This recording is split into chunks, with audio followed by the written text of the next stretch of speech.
આસારામ દુષ્કર્મ કેસના સાક્ષી અમૃત પ્રજાપતિની હત્યા કરનારની ધરપકડ કરવામાં આવી. હત્યાના આરોપી કર્ણાટકથી રાજકોટ પોલીસે પકડી પાડ્યા છે. રાજકોટ ક્રાઇમ બ્રાન્ચ ગુપ્ત ઓપરેશન કરીને આરોપીઓને પકડ્યા છે. આવતીકાલે કેસ બાબતે પોલીસ કમિશનર માહિતી આપશે. 10 વર્ષ પહેલા હત્યાની ઘટના બની હતી. આજ મુદ્દે સંવાદદાતા શનિ મૈયડ ફોનલાઈન પર જોડાયેલા છે. શનિ, આસારામ દુષ્કર્મ કેસના સાક્ષી અમૃત પ્રજાપતિની હત્યા કરનારની રાજકોટ પોલીસે ધરપકડ કરી છે. શનિ, આસારામ રેપ કેસના સાક્ષી અમૃત પ્રજાપતિની 10 વર્ષ પહેલા ઘટના બની હતી હત્યાની.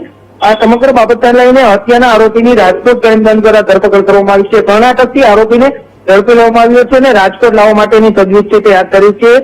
રાજકોટ પોલીસે ત્યાં કર્ણાટકમાં ગુપ્ત ઓપરેશન હાથ ધરીને તેમની ધરપકડ કરી છે. આવતીકાલે પોલીસ કમિશનર મહત્વની પ્રેસ પણ કરશે, ત્યારે મહત્વના ખુલાસાઓ છે તે થઈ શકે છે કે હત્યા પાછળનું કારણ શું હતી, કોની સંડોવણી હતી. આરોપી પકડાયા બાદ હવે તેને કર્ણાટકથી રાજકોટ લાવવા માટે રાજકોટ ક્રાઇમ બ્રાન્ચ નીકળી છે. આવતીકાલે રાજકોટ પોલીસ કમિશનર પ્રેસમાં મહત્વના ખુલાસા કરશે. જી અંકુર. જી બિલકુલ શનિ, સમગ્ર માહિતી સાથે જોડાવા બદલ આપનો આભાર.